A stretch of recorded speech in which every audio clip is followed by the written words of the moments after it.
राम राम जी। आत्म मंथन में आपका स्वागत है। अब हम रीडिंग कर लेते हैं मूलांक 6 वालों के बारे में। स्प्रेड क्या कहता है? अच्छा कहता है तो आगे बढ़ जाओ, नेगेटिव कहता है तो मैं हूं ना, आपको मोटिवेट कर रही हूँ, आपको समझा रही हूँ, आपको बता रही हूँ किस तरह से आपने आगे बढ़ना है। देखो अब आपने करना क्या।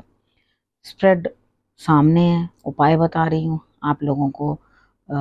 मित्र शत्रुओं को कैसे हैंडल करना है वो बता रही हूँ। उसके बाद गुरु मंत्र बता रही हूँ। गुरु मंत्र आपको बता देगा निचोड़ के क्या आखिर ईश्वर आपसे चाहते हैं, क्या आपके गुरु आपको गाइड कर रहे हैं कि आपको आखिर करना क्या चाहिए इस हफ्ते। ठीक है। और उसके बाद आप ही के लिए जो है प्रश्नों के उत्तर, हो सकता है वो लकी विनर आप ही हो नेक्स्ट वीक के लिए, वो आपके प्रश्नों का उत्तर जो है मैं देती हूँ। अब उसके लिए आपको क्या क्या करना है वो तो आप इतनी देर से मेरी वीडियो देख रहे हो, सब समझ ही गए होगे। ठीक है। अब ज़्यादा डिटेल में बताने की कोई ज़रूरत नहीं है। मंडे की बात कर लेती हूँ। मंडे वाले दिन ऐसा लगता है कि आप इस तरह से अपने आप को भगवान की तरफ, ईश्वर की तरफ या किसी आध्यात्मिक लेडी की तरफ सरेंडर कर चुके हैं। यानी कि आप अपने मन से कह रहे हैं जो ये सामने वाला करेगा वही अच्छा, जो जैसा मेरे लिए कोई कर देगा वही बढ़िया, मैं अपने आप को जो है उसी रिदम के अंदर जो है वो चलाओ। ठीक है। तो बढ़िया है, आपको ये अंडरस्टैंड करना है कि जिस तरफ का माहौल है, जिस तरफ का हवा का रुख है, उसी तरफ को चल पड़ो। क्या दिक्कत है? यहाँ आध्यात्मिक मन के अंदर भी आध्यात्मिक जो है आपका प्रभाव दिखाई देता है। ऐसा लगता है कि आप जरूर उनसे कुछ ना कुछ बातचीत करने वाले हैं और कुछ ना कुछ बातचीत करके कुछ ना कुछ रिजल्ट निकालने वाले हैं अपने लिए।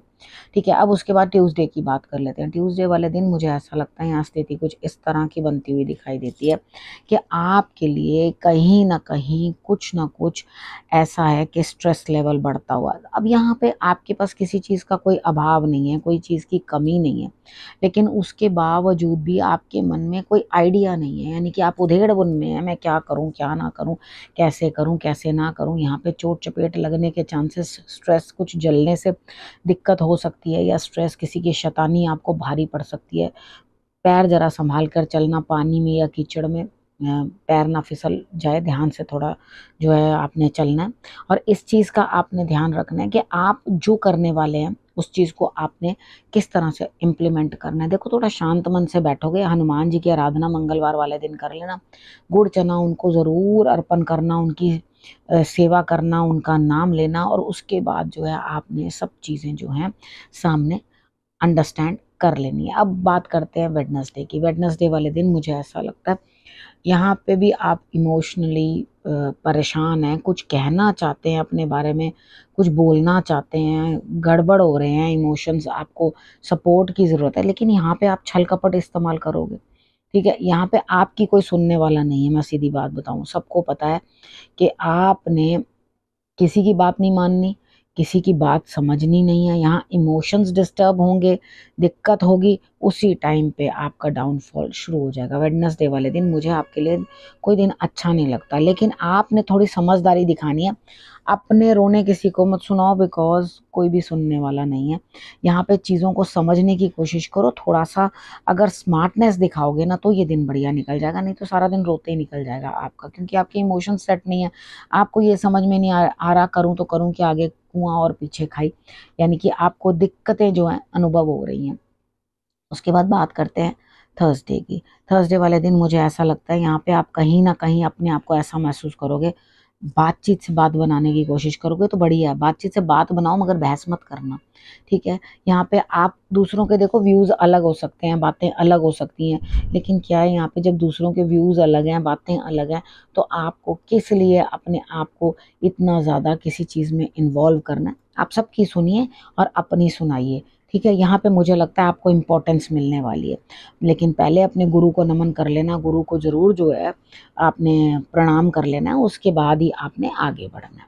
ठीक है। अब बात कर लेते हैं फ्राइडे की। फ्राइडे वाले दिन मुझे ऐसा लगता है यहाँ पे स्थिति कुछ इस तरह की है आपकी, न्याय मिलता हुआ दिखाई देता है। यानी कि आपका कोई भी पचड़ा है, कोई भी काम है आपका कहीं पे भी अटका पटका पड़ा है, तो आपको न्याय मिलता हुआ दिखाई देता है। जब न्याय मिलेगा तो अपनी बातचीत किसी के साथ आप शेयर करना चाहोगे, आप कहोगे देखो मेरे साथ इस तरह से किया किसी ने, और देखो प्रभु ने मुझे जो है मेरी तरफ न्याय दिया। तो यहाँ पे क्या करना है आपने, आपने अपने लोगों के साथ, अपने घर की लक्ष्मी के साथ, आपके अपने घर घर में जो भी लेडीज़ हैं उनके साथ माता भी हो सकती है, कोई भी हो सकता है, बिटिया भी हो सकती है, उसके साथ आप अपने जो है एक्सपीरियंसेस शेयर करो, जो आपको जस्टिस मिला उसको शेयर करो, ठीक है, और न्याय मिला उसको शेयर करो। और यहाँ माँ लक्ष्मी की भी आराधना आपने ज़रूर करनी है, जोत ज़रूर जगाएं, और उसके बाद आप हो सके तो अनार उनको माँ को भोग लगाएं, तो आपको और भी अच्छे रिजल्ट्स जो हैं सामने आएंगे। अब बात करते हैं सैटरडे की। सैटरडे वाले दिन मुझे ऐसा लगता है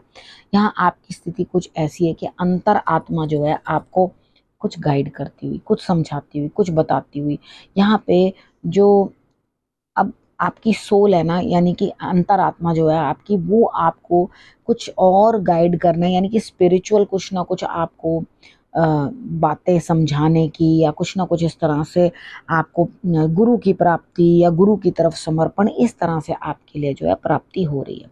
उसके बाद बात करते हैं यहाँ कहीं ना कहीं आपके लिए क्या स्थिति बनती हुई दिखाई देती है कि यहाँ आप सोचेंगे ये क्या हुआ, यानी कि कुछ ना कुछ लोग आपसे दूर हो जाएंगे। रीज़न क्या, आप अजीब तरह से कुछ हरकत कर दोगे या कुछ परेशानी हो जाओगे। लेकिन यहाँ पे घबराना मत, आपने घबराना नहीं है। देखो, जब ईश्वर अंदर बसने लगते हैं या वो अंदर अपनी जगह बनाते हैं, तो वो झूठे रिश्तों के लिए थोड़ा कम कर देते हैं जो आपके पास जगह होती है, ठीक है। जो लोग आपके साथ एक्चुअली झूठ का रिश्ता रख रहे होते हैं, उनके रिश्ते में कोई सच्चाई नहीं होती, कोई तथ्य नहीं होता, वो लोग तो सिर्फ एक छोटा सा बहाना ढूंढ रहे होते हैं कि किस तरह से बहाना मिले और आपसे वो पिंड छुड़ाएं, ठीक है। तो यहाँ पर चले जाने दो, उन ऐसे लोगों को साथ रखने की ज़रूरत क्या है, ठीक है। तो यहाँ पर आपके लिए रट क्लीनिंग का टाइम है, यानी कि अपने आत्मा की शुद्धि करो और कचरा जो है वो निकाल के बाहर कर दो। हो सके तो अपने घर में जितना ऐसा सामान पड़ा हुआ है जो कई सालों से पड़ा और जिसका आपने एक बार भी इस्तेमाल नहीं किया, उसे आप घर से बाहर कर दो, ठीक है। मैंने वैसे ये चीज़ देखी है, हम जब भी ये करते हैं ना तो हमें उसी चीज़ की तुरंत ज़रूरत पड़ जाती है, अरे भैया वो है, ठीक है। अब यहाँ पर संडे की बात कर लेते हैं।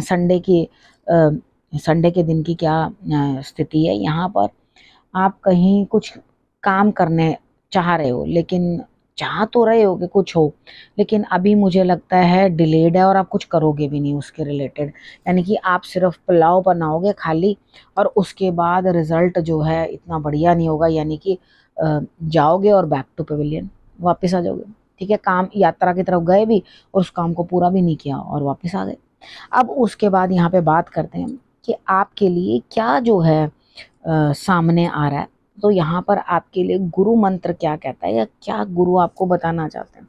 देखो, यहाँ पर आपके अंदर बहुत सारे तूफान जो है उमड़ रहे हैं, मैं ये कर लूँ, मैं वो कर लूँ, मैं ऐसा कर लूँ, मैं वैसा कर लूँ, यानी कि आपकी डिज़ायर्स बहुत बड़ी हैं, लेकिन आप अपनी कंफर्ट जोन से बाहर निकल के राजी नहीं, कुछ करके राजी नहीं, डायरिंग करके राजी नहीं, रिस्क करके राजी नहीं। तो भाई, बिजनेस एक रिस्क होता है, वो रिस्क लेना ज़रूरी होता है। अगर आप ये सोचो कि बिजनेस बिना रिस्क के होगा, काम कोई बिना रिस्क के होगा, तो वो कभी नहीं होता। आप किसी भी एग्जाम्पल को उठा के देख लो, आपके लिए जो है स्थितियाँ ऐसी ही बनेंगी कि रिस्क लिए बिना आपको कुछ भी प्राप्ति होगी नहीं।